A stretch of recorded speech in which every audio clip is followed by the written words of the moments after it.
Hello A-Sven-gers, it's me, Svenny McG. Today we're going to be looking at this guy here. This is the Split Pad Pro from Hori, an official Nintendo licensed product. Let's jump right in and take a look. The Split Pad Pro.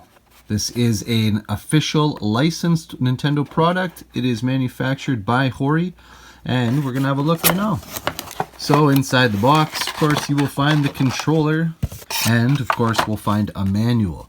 Now, we'll have a look at that later because it will give us some specifics, but just at a quick overview, here in the packaging are the controller pieces, and you can see right away they feel pretty good. They are insanely lightweight though, and we'll address that in a moment as well.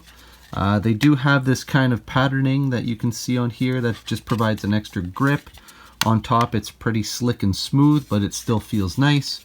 And of course, right away, the first thing we're going to notice are a few extra buttons here. Now here on top, of course, we do have our plus minus, effectively our select and start button. We've got our ABXY, our two thumbsticks. But instead of having another series of buttons here, as you do on the left Joy-Con, instead, of course, you have a cross pad, a D-pad, directional. So that is, of course, one of the major perks of this. We have turbo buttons, of course, your home, your capture, and then you've got turbos on either side here, and then you've got these assign buttons, and those assign buttons are because on the underside we have extra buttons here. So this is just listed as FL and FR, but they are buttons you can assign another function to. So if you need to change your loadout or something like that, and you don't want to do it with your L and R or ZL and ZR on top here, it's another way you can kind of change up your gameplay there. You'll notice again, versus the generic shape here of your Joy-Cons and just that flat bottoming, you'll notice that these guys here do have this more contour design like an actual controller. It even shows here you have an SL and an SR on top here, and your lights and your button here. But okay, you know what? Let's jump right in now. This is all mockery. None of this is actually here because there's no batteries in here. I can press these buttons all day long. This is never going to light up to show me that it's controller 1, controller 2, etc. These are super duper lightweight. They feel like they weigh, you know, I mean, comparatively, it's not so much lighter, but it does feel lighter this than this does. This just feels hollow and airform. And it's not terrible because when you do connect it to a system and it just slides on and clicks, it doesn't feel like it doesn't add extra mass. And of course, that's the way you're going to be playing with these, is in this handheld format. Being able to hold on to it, you've got the ergonomic shape, you can access those buttons on the back here. You have kind of a kickstand here if you need to put the console down. It's not just putting undue stress on the controller or on the breakpoints here, like just having the console flex a bit. You're actually protecting the back here and having it rest like that. So that was a kind of a good idea right from the beginning as well. Make multiple points of contact when putting the console down, but it certainly makes it that much more bigger.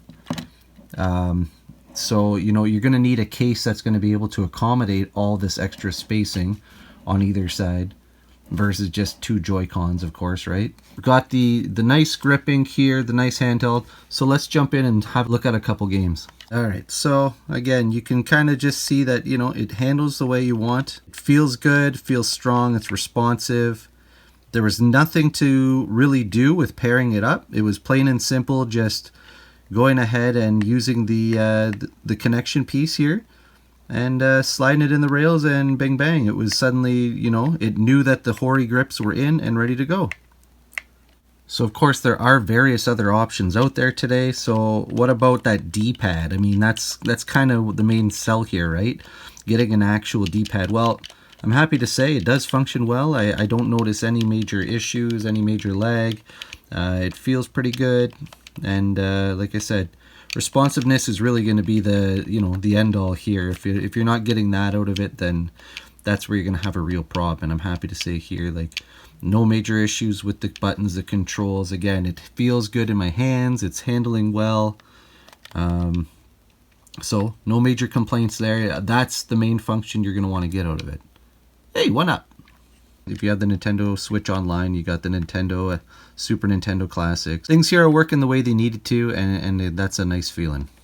So that being said, if that's what it's designed to do, well, what does it not do? Well, check it out. Here I'm going to go ahead and say, no, I'm playing the game, right? I am moving.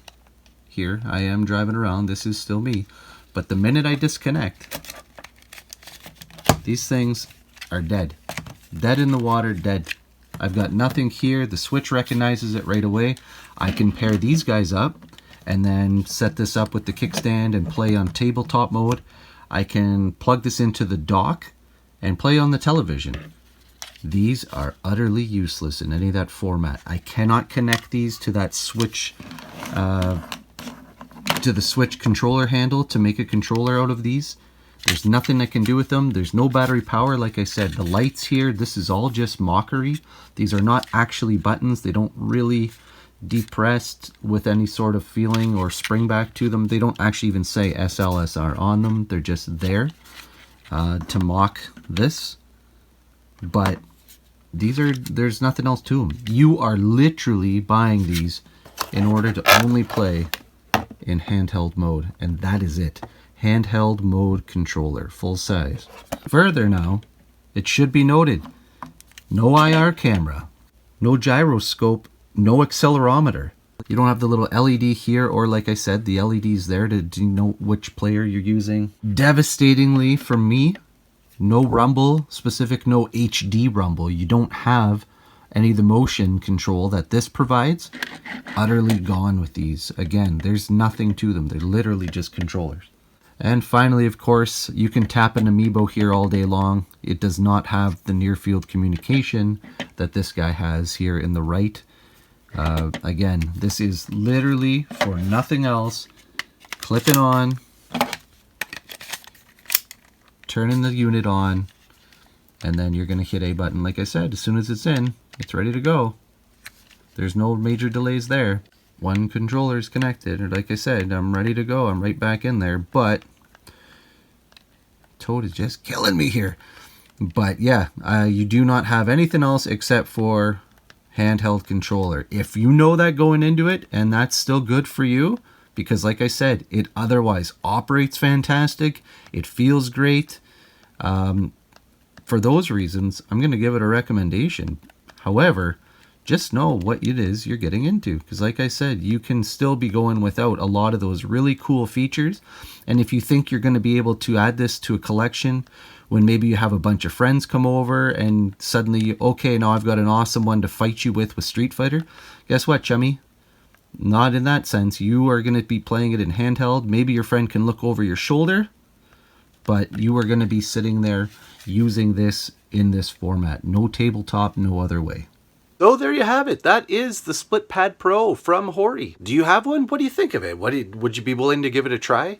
I can say again, it handles fantastic. You're just doing it, unfortunately, at the loss of some other major things. However, for you, that may be enough. Like I said, feels great. Everything's there. You are, off to the races with these grips and controllers and buttons and extra buttons and, so there are some cool features.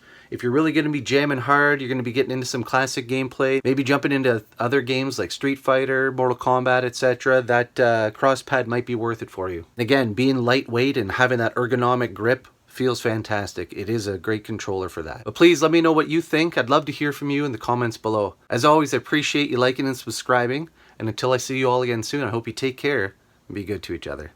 Bye now.